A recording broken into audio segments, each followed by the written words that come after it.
नमो अर्हन्ताणं नमो सिद्धाणं नमो आहरियाणं नमो अज्झायाणं नमो Lowe सवसाहुणम् अर्हन्त भासिदत्थं गणहर देवेहि कन्थियं सम्मं प्रणमामि भक्तिजुक्तो सुदृढान् महोदयं शिरसा। श्रुतावतार विषय पर हमारी बात चल रही है।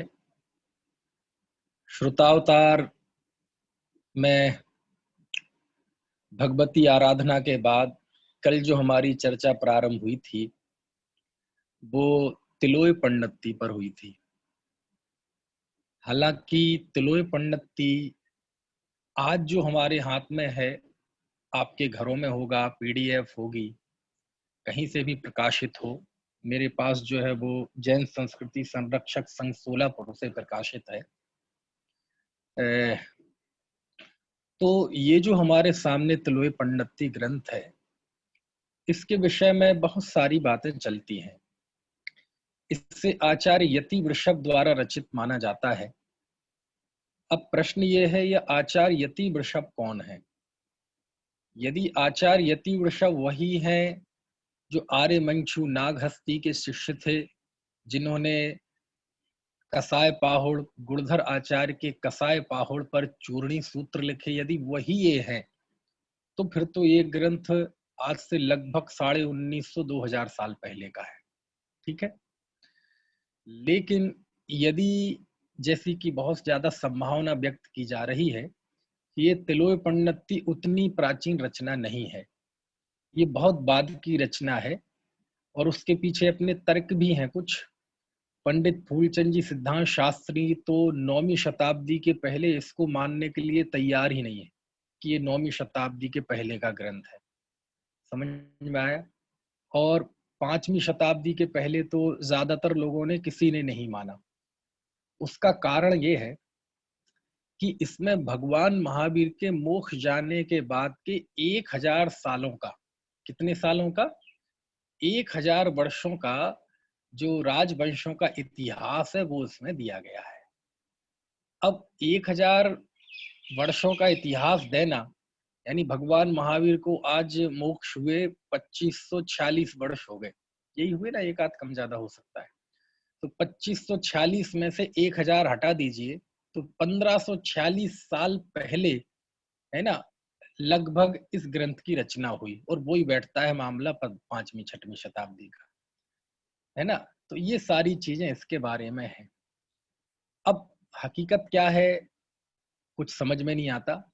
हमारे पंडित हीरालाल जी, प्रोफेसर हीरालाल जी हैं जिन्होंने धवला का संपादन किया, वो तो और एक कदम आगे बढ़ते हैं। वो तो ये कहते हैं कि ये बात की रचना तो है ही, वो तो कहते हैं ये इति वृषभ आचार्य की रचना है ही नहीं।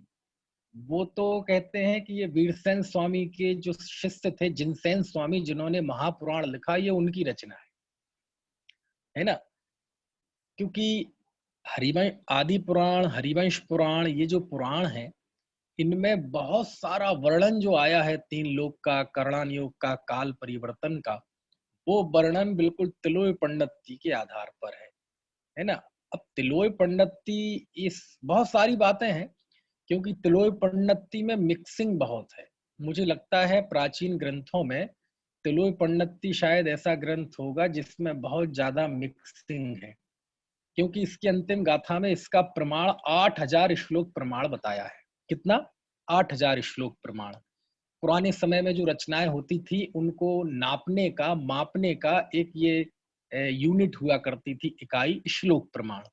32 अक्षरों का एक श्लोक मानते थे और 32 अक्षरों के हिसाब से देख लो जितना है उतना श्लोक प्रमाण। तो 8000 श्लोक प्रमाण लिखा है।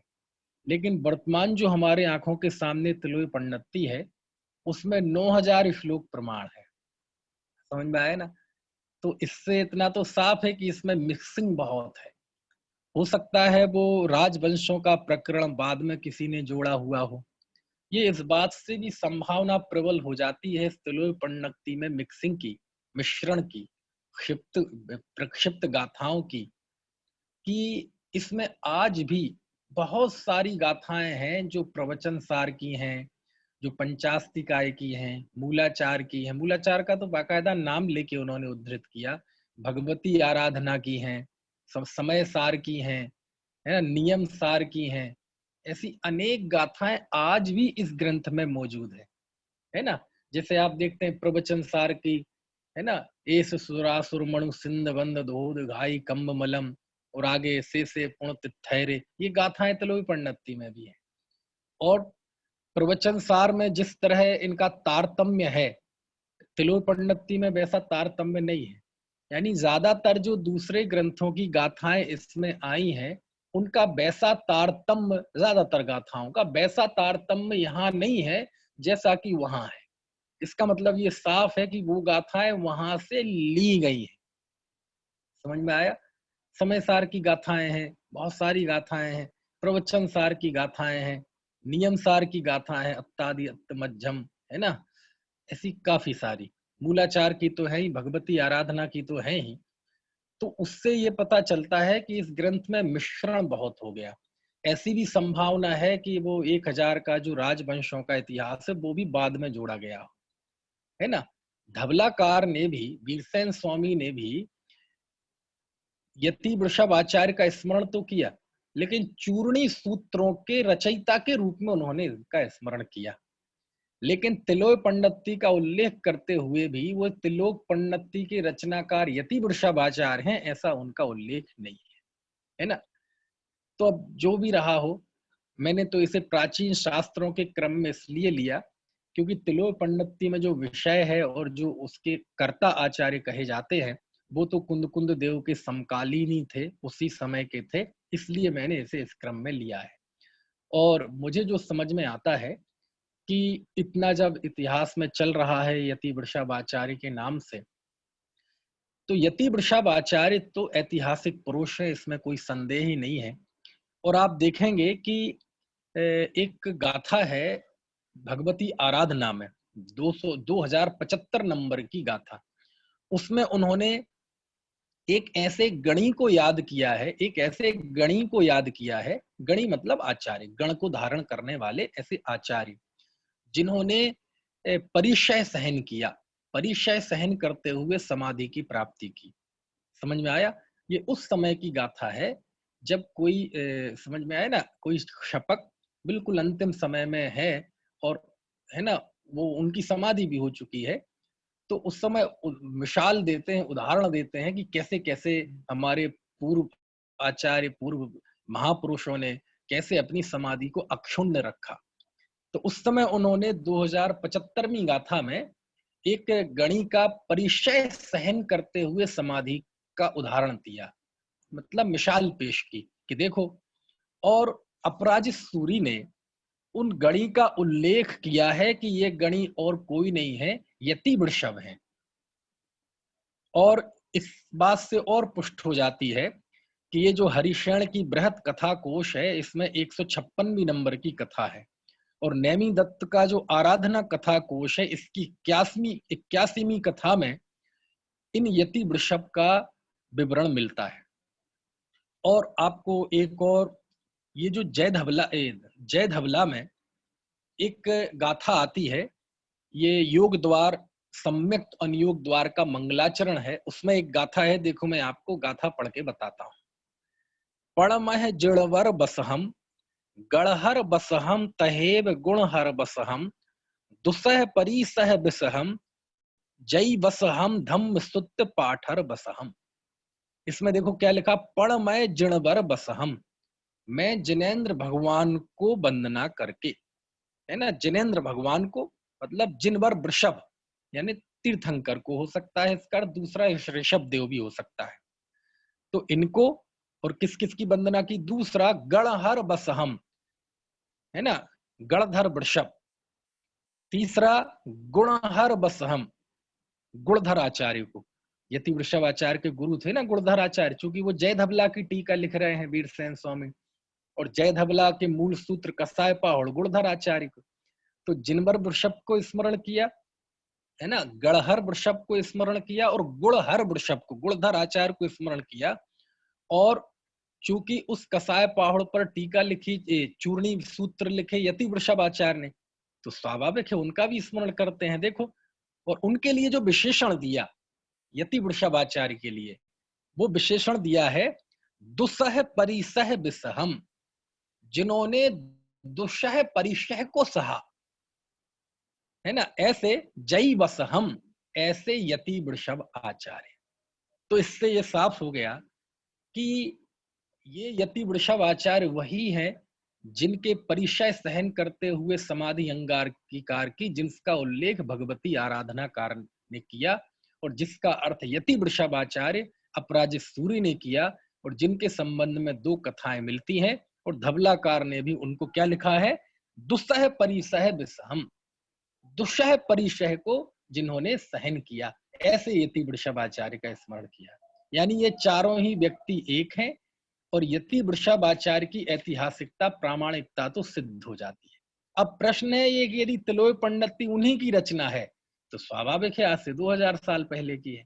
लेकिन यदि हम इससे 5वीं शताब्दी 6वीं शताब्दी का माने, या फूलचंद जी के अनुसार 9वीं शताब्दी के पहले ये हो ही नहीं सकती, तो फिर हमें ऐसा मानना पड़ेगा कि इस तिलोय पंडिती के रचनाकार कोई और है। यदि यति वृषभ है तो ये वो नहीं है, और यदि यति वृषभ भी नहीं है, नाम ही अलग है, तो हीरालाल जी ने तो नाम ही सुझाया कि ये जिनसेन स्वामी ने इसकी रचना की है।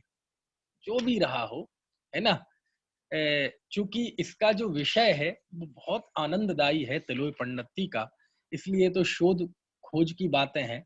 लेकिन ये अपने विषय का इतना प्रामाणिक ग्रंथ है, इतना प्रामाणिक ग्रंथ है कि यदि उन मूल यति वृषभ आचार्य का भी मानते हैं तो भी कहीं कोई दिक्कत नहीं है, और मैंने उन्हीं का मानकर इस क्रम में इसकी विवेचना करने की कोशिश की है।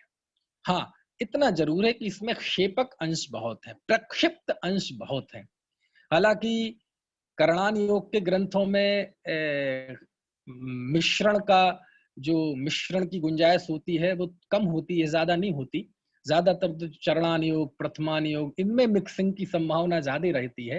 लेकिन करणान योग में भी मिक्सिंग होना ये एक थोड़ी सी विचित्र सा लगता है। लेकिन जो भी है, हम इसे उतना ही प्राचीन ग्रंथ मानकर पढ़ें, क्योंकि इस शास्त्र में जितना एक एक इंच इंच का वर्णन है, मतलब जम्बूद्वीप, भरतक्षेत्र, ऊर्ध्वलोक, मध्यलोक, अधोलोक, उसका जो वर्णन है ना, जितनी बारीकी से, उस बारीकी से इसकी प्राचीनता का पता चलता है।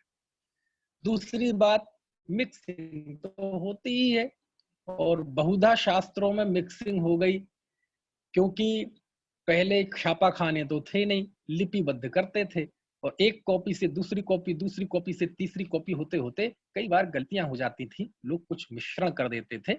ज्यादा क्या कहें, देखो एक मैं खुद का ही अनुभव बताता हूँ। हमारे यहाँ मेरठ में तीरग्रान मंदिर जो है, पंचायती मंदिर है, वहां व्याख्यान करने जाता हूँ मैं। अभी तो नहीं जा पा रहा हूँ, लेकिन जब आम दिन होते हैं तो सैटरडे संडे वहां भी व्याख्यान करने जाता हूँ। तो वहां हमारे भाइयों ने, फेडरेशन के लोगों ने वहां एक शास्त्र, प्राचीन हस्तलिखित शास्त्रों का एक भंडार बना रखा है, बहुत अच्छा। तो एक दिन मैं वो देख रहा था, तो उसमें एक ज्ञानार्णव ग्रंथ की भाषा वचनिका मिली, पंडित जयचंद जी छावड़ा की। किसकी? पंडित जयचंद जी छावड़ा की भाषा वचनिका। किस ग्रंथ पे? आचार्य शुभचंद्र कृत ज्ञानार्णव पे। 8 या 9 भाषा वचनिकाएं लिखी है पंडित जयचंद जी छावड़ा ने। बहुत अद्भुत विद्वान थे पंडित जयचंद जी छावड़ा। तो उसमें मैंने जब वो खोला, पहला ही पृष्ठ देखा, और उसमें पहला ही वाक्य लिखा था, श्री गणेशाय नमः। इसका मतलब क्या हुआ कि जो लिपिकार होगा ना, अब लिपिकार तो जैनेतर रहा होगा, तो लिपि का एक तो ग्रंथकार का मंगलाचरण, फिर उसके बाद भाषा वचनिकाकार का मंगलाचरण। लेकिन हमारे यहाँ तो भारतीय पद्धति है ना कि कोई भी मंगल कार्य होता है, मांगलिक क्या अमांगलिक कार्य भी हो, तो उसकी भी हम शुरुआत मंगल से करते हैं, है ना? है? तो हिंसा के धंधे हो, हिंसा के कार्य हो, मकान बनाना हो, उसकी भी भूमि पूजन, उसका भी ये सब करते ना, कि ये भारतीय संस्कृति है। तो वहां उसमें देखा पहला ही वाक्य लिखा श्री गणेशाय नमः। मैंने कहा श्री गणेशाय नमः कहाँ से आ गया, समझ में आया ना। अब कोई कह सकता है यहाँ गणधर आचार्य को भी गणेश कहते हैं, नहीं, लेकिन वो वहां नहीं था उस तरह का अर्थ। तो लिपिकार ने अपना भी, लिपिकार मतलब कॉपी करने वाले लेखक ने अपना मंगलाचरण कर दिया, श्री गणेशाय नमः, और उसके बाद आगे बात शुरू होती है। तो उस दिन मुझे समझ में आया कि कैसे मिक्सिंग हो जाती है कई चीजें, समझ में आया। अब कोई लेके बैठ जाए, देखो साहब मूल प्रति में है, मूल प्रति में है गणेशाय नमः लिखा है, गणेशाय नमः लिखा है, अब कोई लेके बैठ जाए, समझ में आया। ऐसी तो मिक्सिंग हो जाती है ना। जो भी है, चलो मिक्सिंग हो भी गई, लेकिन फिर भी तिलोय पंडिती का अपना महत्व है। और इसके जो 9 अध्याय हैं, थोड़े से मैं 9 अध्यायों के नाम और उनकी गाथा संख्या आपको बता दूं, ताकि थोड़ा सा परिचय आपको मिले।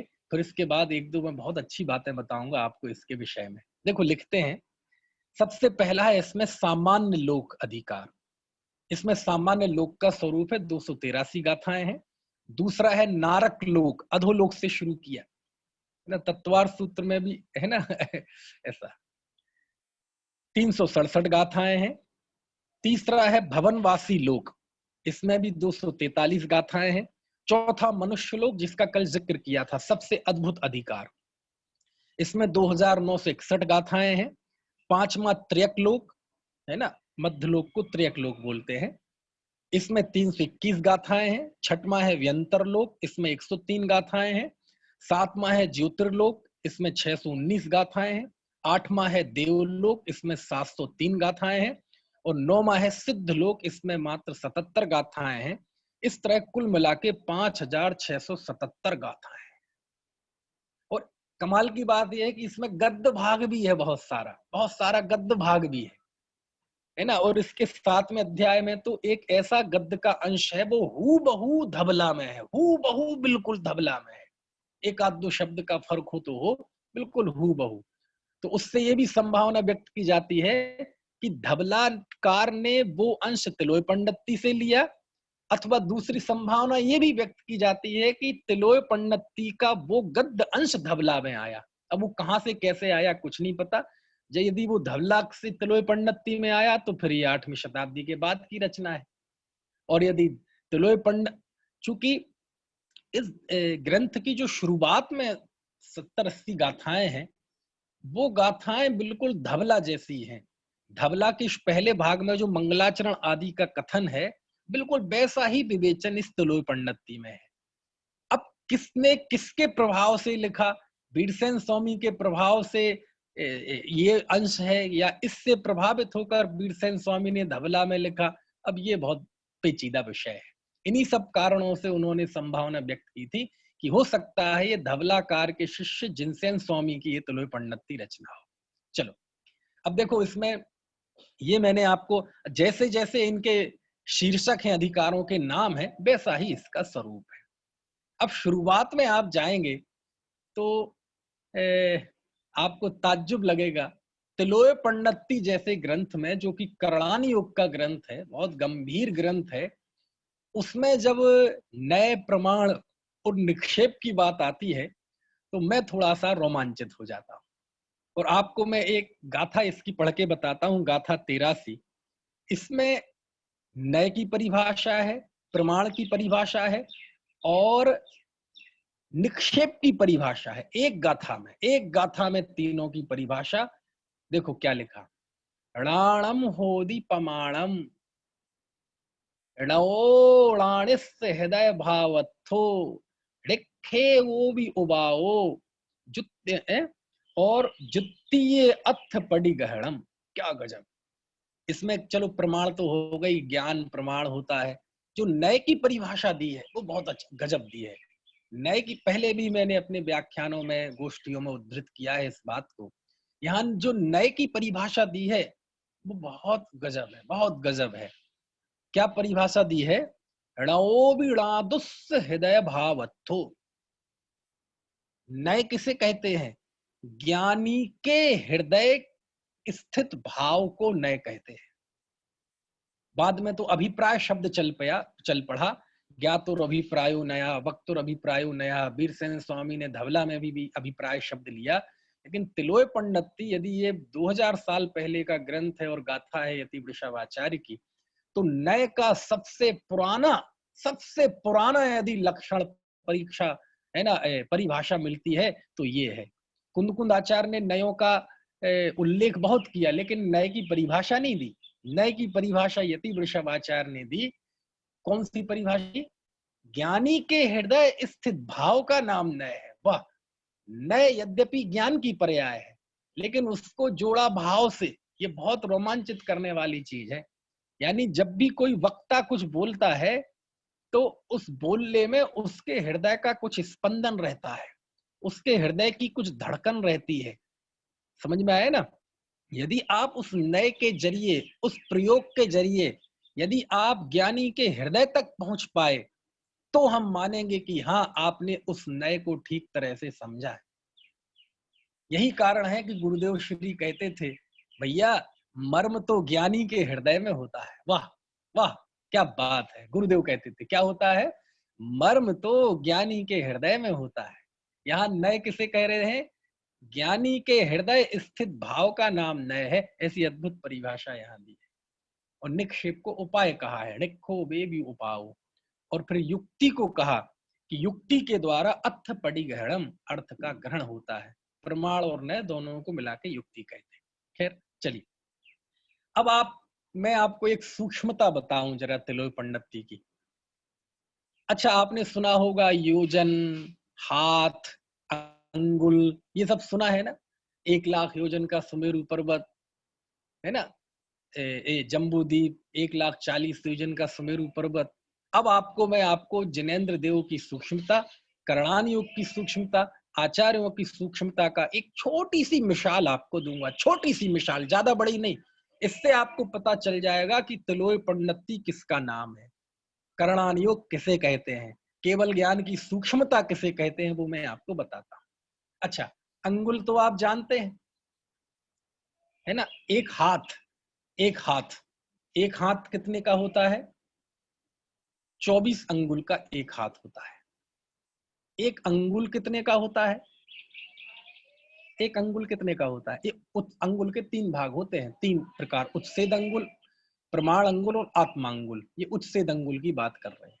अब आपको मैं आचार्यों की केवल ज्ञान की सूक्ष्मता बताता हूं कि किसे कहते हैं करणान योग। करणान योग यानी अरहंत भाषी दत्तम, अरहंत के द्वारा कहा हुआ हु बहु। समझ में आया ना? चरणान योग में तो सुभाषित शैली मुख्य हो जाती है ना? द्रव्यान योग में अनेक तरह की उलटवासियां भी मिक्स हो जाती हैं। प्रथमान योग में अनेक काल्पनिक कथाएं भी मिक्स हो जाती हैं, जिनका उद्देश्य सही होता है ना? कोई ना कोई बात समझाना होता है। लेकिन जिसे हम कहते हैं ना बिल्कुल सर्वज्ञ प्रणीत, यानी जिसमें ना अलंकारिकता है, ना कोई काल्पनिकता है, ना कोई सुभाषित शैली है, हू बहू, वो करणान योग है। समझ में आया ना? विशुद्ध आगम। तो करणान योग कहता है, देखो आपको मैं एक क्षेत्र का माप बताता हूं, उससे आपको तिलोय पंडिती का पता चल जाएगा। क्षेत्र का माप, जैसे वजन को मापने का किलो, है ना, ये होता है। लिक्विड को मापने का नाम लीटर, मीटर। ऐसी लेंथ, लेंथ को नापने का एक गणित आपको बताओ। देखो, हमारे जो आकाश के जो प्रदेश होते हैं ना, तो ऐसे अनंत परमाणु, आकाश के प्रदेश में ऐसे अनंत परमाणुओं की श्रृंखला हो, अनंत परमाणुओं की श्रृंखला, तो ये तो बहुत लंबी हो जाएगी।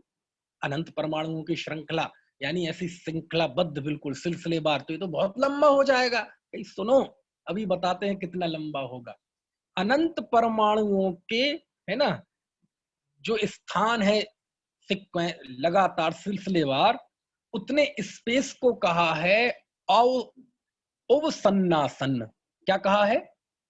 अवसन्नासन। अब आप कहेंगे अवसन्नासन क्या, बस नाम जान लो। मैं आपको केवल एक वानगी दे रहा हूं कि तिलोय पंडिती में कितना सूक्ष्म वर्णन है और केवल ज्ञान कितना सूक्ष्म है। अनंत परमाणुओं को जितने एक, है ना, श्रृंखलाबद्ध जो क्षेत्र बना, उस क्षेत्र को कहा है ओसन्नासन। ठीक है? और एक ओ सन्ना सन्न में वो अनंत पुद्गल परमाणुओं जितना क्षेत्र। समझ में आ गया? इससे 8 गुना, यानी 8 ओ सन्ना सन्न का एक होता है अवसन्ना सन्न। सन्ना सन्न क्या होता है ये? 8 ओ सन्ना सन्न का एक होता है सन्ना सन्न। अब आप कहेंगे क्या सनन सनन सन्ना सन्न कर रहे हो? बस जान लो अभी। ओ सन्ना सन्न और सन्ना सन्न। ओ सन्ना सन्न मतलब छोटी इकाई, और उससे 8 गुना होता है सन्ना सन्न। ठीक है? 8 सन्ना सन्न को मिलाकर होता है एक त्रुट रेणु। त्रुट रेणु, ठीक है? 8 त्रुट रेणु के बराबर होता है एक त्रस रेणु। 8 त्रस रेणु के बराबर होता है एक रथ रेणु। और 8 रथ रेणु मिला दो तो एक उत्तम भोग भूमि के जीव के बाल का अग्रभाग होता है।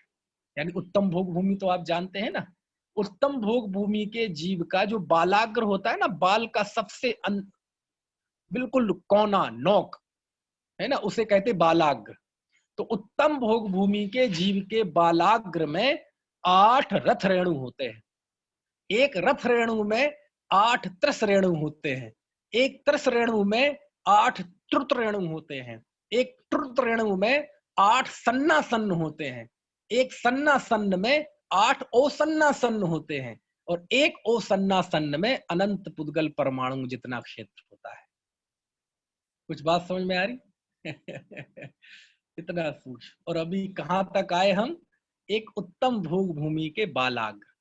अब 8 उत्तम भोग भूमि के बालाग्र के बराबर होता है एक मध्यम भोग भूमि का बालाग्र। और 8 मध्यम भोग भूमि के बालाग्र के बराबर होता है एक जघन्य भोग भूमि के बालाग्र। और 8 जघन भोग भूमि के बालाग्र के बराबर होता है एक कर्म भूमि। अब हमारे लेवल पे बात आ गई। कर्म भूमि के जीव के बाल का अग्रभाग। समझ में आया? और कर्म भूमि के जीव के बाल के अग्रभाग, उसको 8 गुना कर दो, 8 बराबर होता है एक लीख। लीख जानते कि नहीं आप? आज के जमाने में चूंकि सब लोग केमिकल का इस्तेमाल करने लगे दुनिया भर की चीजों का, तो ये जुएं और लीख अब नहीं जानते। पुराने लोग जानते होंगे, सिर में जू हो जाते थे ना, जू लीख। पहले वो लीख होते हैं। लीख मतलब हमारे बालों में सफेद सफेद ऐसे चिपके से रहते हैं, हमें ऐसा नहीं लगेगा कि ये कोई जीव है, तो बिल्कुल सूक्ष्म होते हैं, तो वो कहलाती है लीख। यानी कर्म भूमि के बालाग्र के 8 बालाग्र बराबर एक लीख होती है। समझ में आया ना?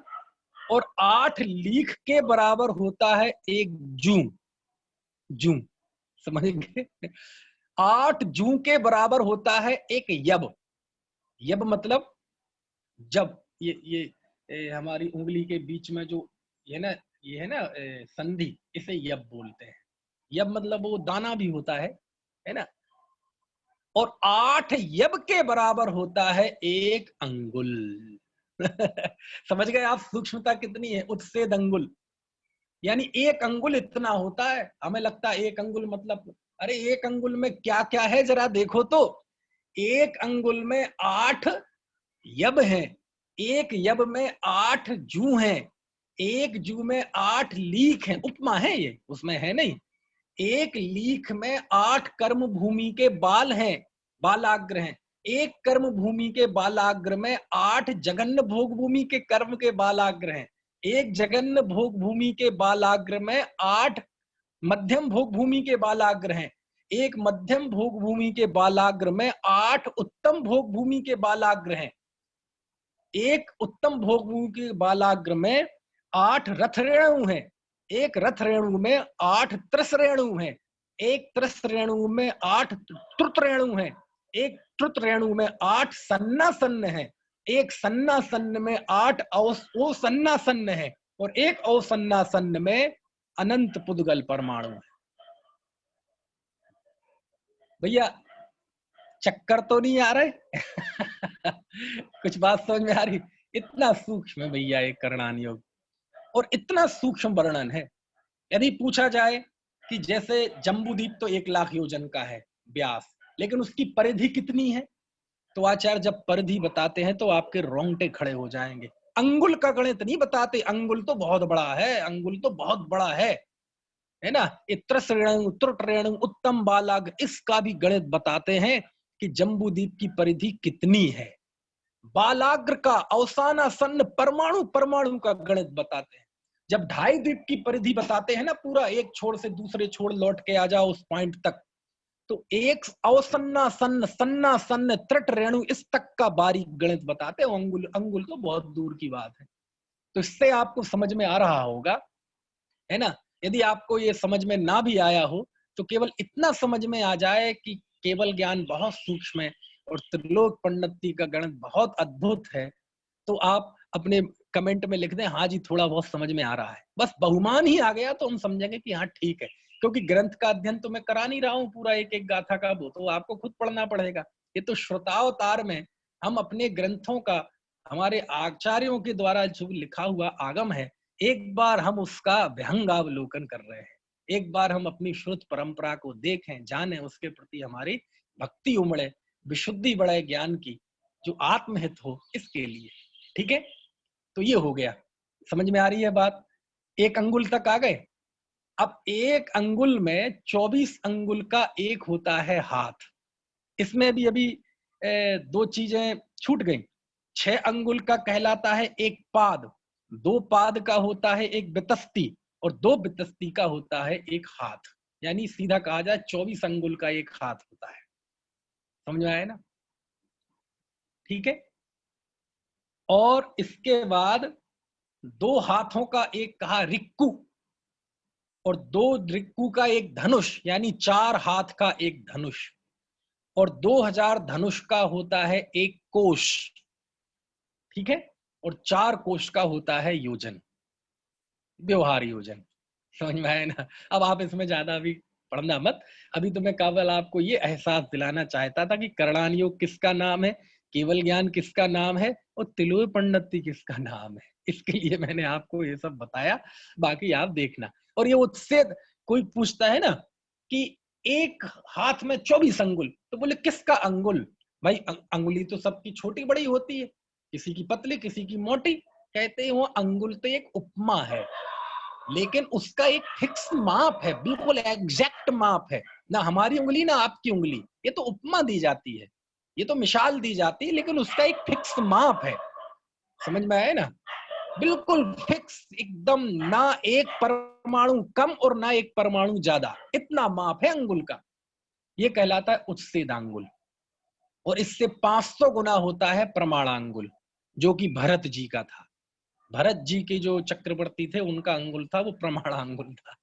और एक होता है आत्मांगुल। आत्मांगुल मतलब जो जिस क्षेत्र का जीव है, जिस अवगाहना वाला जीव है, जो जहां जैसा है, जिस काल क्षेत्र का है, उसकी जो अंगुल है वो कहलाता है आत्मांगुल, मतलब उस व्यक्तिगत उसका।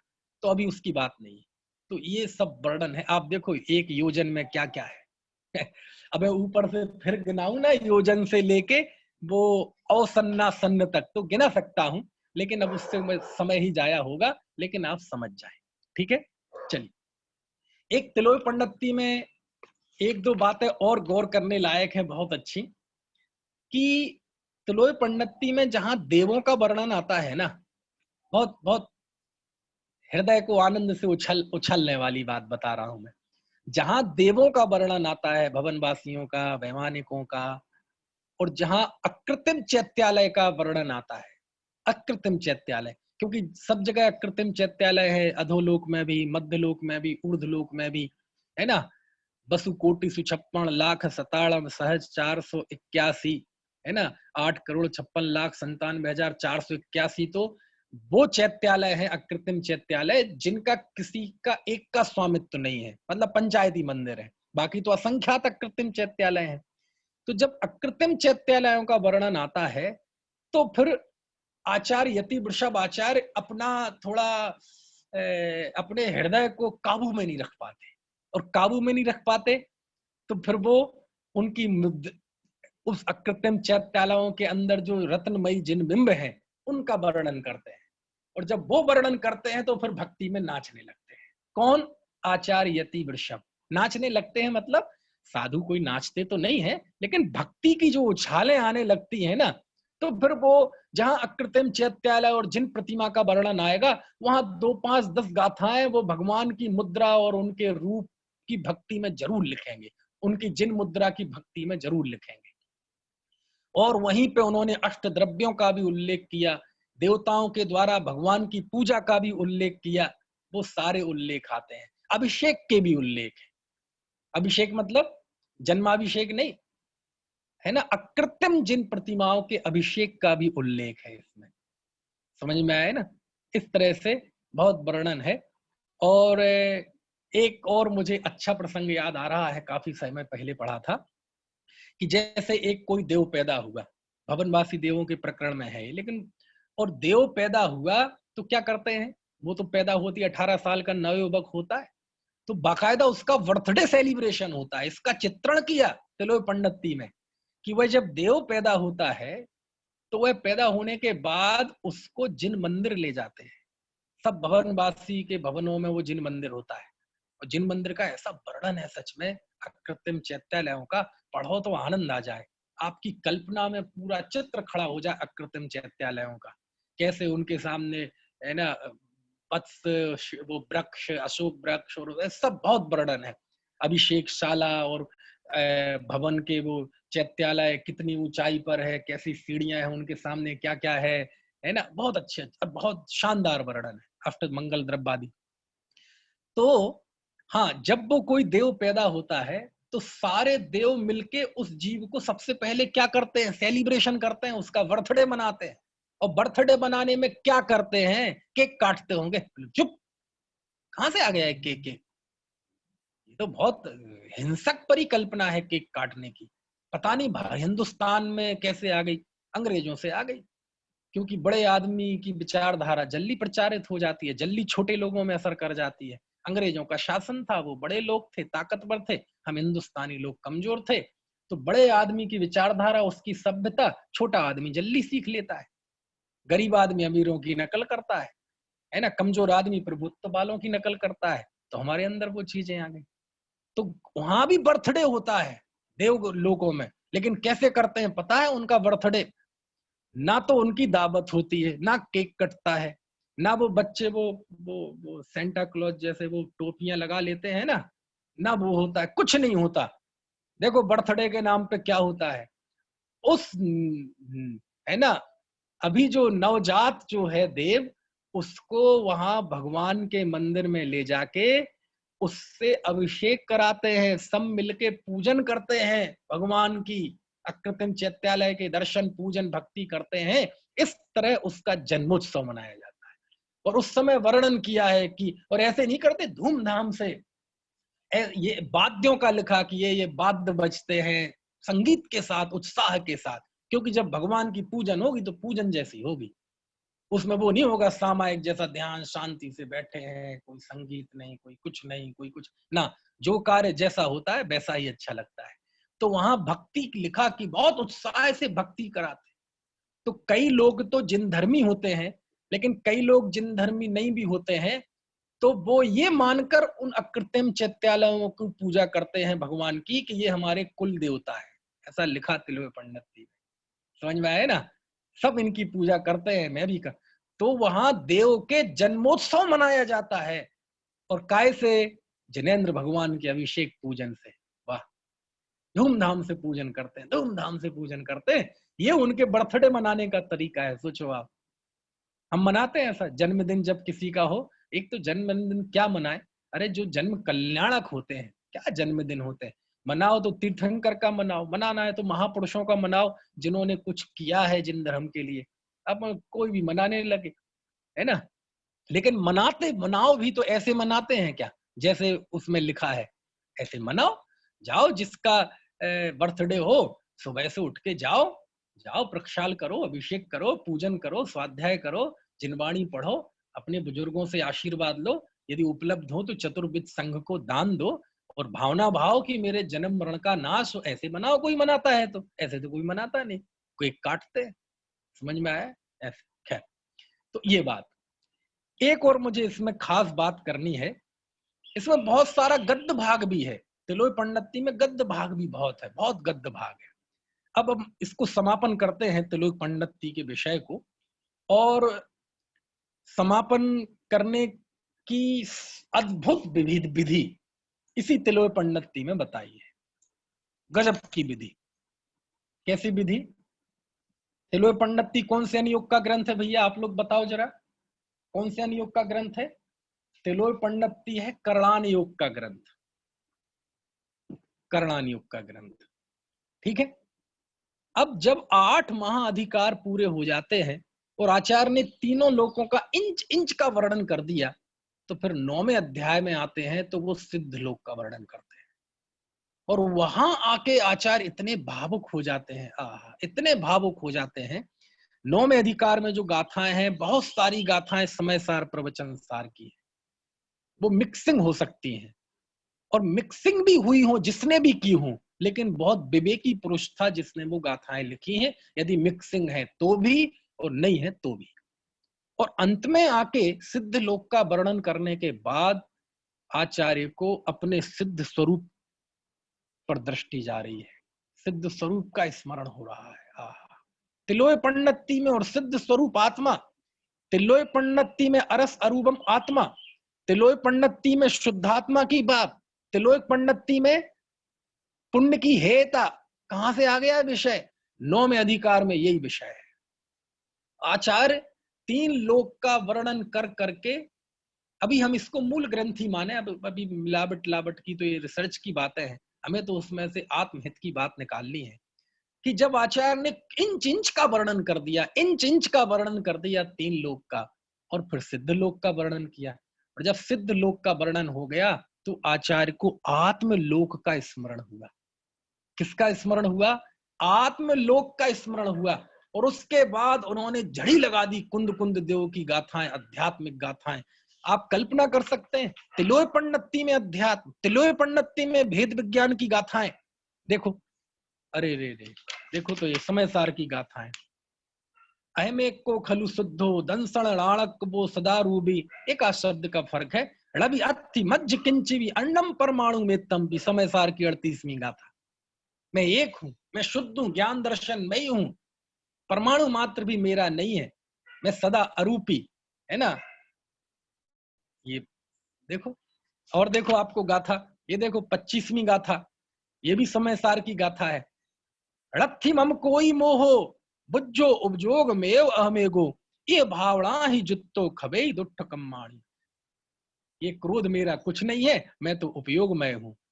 राहम होमी परेसिम, रामे परे संति राणम एवकुम, मैं पर का नहीं होता, पर मेरा। ऐसी कई गाथाएं आचार्य ने यहाँ लिख दी तिलोय पंडत्ती में। हाँ, तिलोय पंडत्ती में 3 लोक का वर्णन है जहां, उसमें हाँ वहां क्यों, मानो 3 लोक का वर्णन करने के बाद जैसे आचार्य को लग रहा हो कि 3 लोक का वर्णन मैंने कर तो दिया, उसके इंच इंच का अवलोकन कर तो लिया, लेकिन इससे उपलब्धि क्या होगी? उपलब्धि तो इस लोक को देखने से होगी। इस तरह आचार्य ने इस करणानुयोग के ग्रंथ की समाप्ति की तो अध्यात्म से की, समझ में, भेद ज्ञान से की। और देखो, अरे क्या क्या कितनी कितनी गाथाएं बताएं, है ना। देखो, यहां 3 गाथाएं ऐसी लिखी, एक गाथा तो परमात्म प्रकाश में भी है, पुण्य की हेता बताई। 3 गाथाएं लिखी जिसमें पुण्य की हीनता बताई। देखो, मैं गाथा पढ़ के बताता हूं। 52वें नंबर की गाथा है। पुण्येण होई बेहो, बेहवेण मो मयेण मई मोह, है ना, मई मोहेण भी पावम, तम्हा पुण्यम तम्हा पुण्यम भी बज्जेजो। ऐसी गाथा है। इसमें मालूम आचार्य ने क्या लिखा? पुण्य से वैभव होता है, पुण्येण होई बेहो, बेहवेण मो, वैभव से मद होता है, मद से मति मोह होता है। पुण्येण होई बेहो, बेहवेण मो मयेण मई मोह, और मति मोह से पाप होता है। मई मोहेण भी पापम, तम्हा पुण्यम बज्जेजो। जिस पुण्य से वैभव होता है, वैभव से मत होता है, मद से मति मोह होता है, और मति मोह से पाप होता है। हे भगवान, हमें नहीं चाहिए ऐसा पुण्य। तिलोय पंडत्ती में गाथा है। इसके बाद एक समय सार की गाथा यहां आई। परमट्ठ बाहिराजे ते अन्नाड़ेण पुण्य मिच्छन्ति संसार गमन हेतुम विमोक्ष हेतुम अयालंता। जो जीव परमार्थ से बाहर हैं और अज्ञानता के कारण पुण्य की इच्छा रखते हैं, वे जीव मोक्ष मार्ग को नहीं जानते हैं और संसार के गमन के हेतु जो पुण्य है उसी को मोक्ष मान लेते हैं। फिर यहाँ प्रवचन सार की 77वीं गाथा यहाँ है, देखो। नदी जो एवं लत्थि विशेषोत्ति पुण्य पावारम हिन्नदी घोरम अपारम संसार मोह संछन्नो। जो पुण्य पाप दोनों को एक नहीं मानता वह जीव घोर संसार में रखड़ता है, ऐसा लिखते हैं। ऐसी गाथाएं उद्धृत की, क्या कहें कितना कहें, इससे एक चीज निकलेगी अभी। देखो प्रवचन सार की गाथा, धम्मेण परिणदप्पा, आश्रव अधिकार की गाथा। जब तक ये जीव आश्रव और आत्मा में भेद नहीं जानता तब तक अज्ञानी रहता है। जावण वेदी विशेषंतर तु आद स्वभाव दोढ़म्पि अन्नाणि ताव दुजो विषयादि सुबट्ठते जीव। समझ में आया ना? कर्ता कर्म अधिकार में जीव ज्ञानी कर्म नो कर्म रूप परिणमित नहीं होता, उसकी गाथा ली। रवि परिणमित नदी उपज्जत पर दब्ब पज्जाए जणाणी जानन तो भी पोगल दब्बम पड़े। अब हम कितनी बात कहें। मतलब क्या हुआ कि चाहे ये मिक्सिंग की गाथाएं हों, चाहे आचार्य ने स्वयं लिखी हो, भली कहीं से लाख मतलब कुंद कुंद देव से लेके लिखी हो, लेकिन इतना तो पक्का है कि चाहे उन्होंने लिखी हो, चाहे मिक्स करने वाले किन्हीं और आचार्य ने लिखी हो, या कि कोई दूसरे यति वृषभ रहे हो, और ये मैं तो कहता हूं जिनसेन ही क्यों ना रहे हो आचार्य, कोई भी रहे हो, इस ग्रंथ में अंत में आके आचार्य अध्यात्म पे आ गए। कितनी अद्भुत बात है। मतलब क्या हुआ, आगम की चर्चा हो लेकिन अंत अध्यात्म से हो। क्या कहा, क्या कहा, कुछ कह दिया मैंने। ये आदर्श शैली है, हम सबको भी सीखने लायक है, पाठकों को भी, लेखकों को भी, वक्ताओं को भी, व्याख्याताओं को भी, कि आगम का विवेचन हो लेकिन अंत अध्यात्म से हो, वेद विज्ञान से हो। और आध्यात्मिक चर्चा हो लेकिन अंत में यदि आगम का पुट आ जाए तो सोने पे सुहागा हो जाता है। समझ में आया ना? सोने जैसे हम कर्म सिद्धांत की बात करें और अंत में 2 लाइनों में उसका अंत यदि अध्यात्म के साथ कर दें, इस तरह हमने ये कर्म सिद्धांत पढ़ा। और सच बात तो ये है कि ये कर्म सिद्धांत हमारे ज्ञान का विषय है। इसके द्वारा हमें निष्कर्म होने की प्रेरणा मिलती है। हम अपने आत्म स्वरूप का, निष्कर्म आत्म स्वरूप की शरण लें और पर्याय में भी निष्कर्म हो जाएं, ऐसी पवित्र भावना है। तो देखो, बात की आगम की और अंत कैसे हुआ, सिद्ध अध्यात्म से। तो कितनी मिठास आ गई। पूरे 55 मिनट, यदि 1 घंटे का व्याख्यान है, 58 मिनट पूरे अध्यात्म की चर्चा चले और अंत आगम से हो। कैसे? इस तरह हमने भेद विज्ञान का स्वरूप समझा। हम सब भेद विज्ञानी हों, हम सब आत्म स्वरूप की समझ पूर्वक उसका आश्रय लें, जिसके आश्रय से हमारे मोह का, दुख का, कर्मों का नाश हो, आत्म स्वरूप में स्थापित होकर हम निष्कर्म अवस्था प्राप्त करके सिद्धालय में विराजमान हो, ऐसी भावना के साथ विराम लेता हूं। तो देखो, अध्यात्म की चर्चा थी लेकिन अंत आगम से हुआ। कितनी सुंदर बात आ गई। और हम करते ही है कि सभी लोग सम्यक दृष्टि उसी मंगल भावना के साथ तो करते। तो ये शैली सीखने लायक है इस तिलोय पंडिती से, कि 8 अध्यायों की लगभग 5000 से भी ज्यादा गाथाओं में इंच इंच का वर्णन, और अंत में आके आचार्य बोले ये सब मैंने अपने उपयोग को बाहर में बहुत रमा लिया, अब मैं अपने आत्म स्वरूप में जाता हूं। समझ में आया ना? अध्यात्म से समाप्त हुई बात। ये बहुत सीखने लायक बात मुझे इस तिलोय पंडिती में लगी। क्यों? क्योंकि अध्यात्म से निरपेक्ष आगम, फिर से, आगम से निरपेक्ष जो अध्यात्म होता है, सुनना ध्यान से, बहुत अद्भुत वाक्य बोल रहा हूं मैं। आगम से निरपेक्ष जो अध्यात्म होता है वह अनर्थकारी होता है, और अध्यात्म से निरपेक्ष जो आगम होता है वो अकार्यकारी होता है। फिर से आज का वाक्य सीख के जाना आप। कल से तो नया ग्रंथ प्रारंभ करेंगे। कल आप कार्त के अनुप्रेक्षा थोड़ा देख के आइएगा। फिर से बोल रहा हूं मैं, अंत में जो वाक्य बोले मैंने, दो वाक्य बोले, दो नहीं है, वो एक ही वाक्य है। आगम से निरपेक्ष अध्यात्म अनर्थकारी होता है, निश्चयाभास आदि होते हैं। आगम से निरपेक्ष अध्यात्म अनर्थकारी होता है, समझ में आया? और अध्यात्म से निरपेक्ष आगम अकार्यकारी होता है। ठीक है, इस तरह से श्रुतावतार के क्रम में आज तिलोय पन्नति ग्रंथ की हमने बात की। हम सब त्रिलोक पूज्य हों, और वह त्रिलोक पूज्यता अपने त्रिकाल आत्म स्वभाव के स्मरण से, उसकी स्थिरता से होगी, उसकी पहचान से होगी। हमको वो पहचान प्रकट हो, ऐसी भावना के साथ आज की बात समाप्त।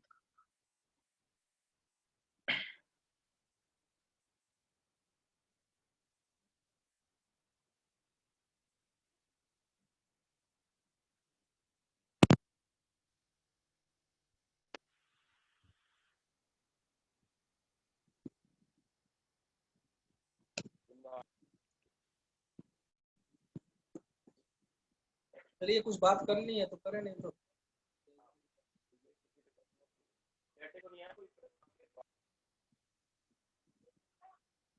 नितिन कुछ पूछना है? नहीं, जावाणी के ज्ञान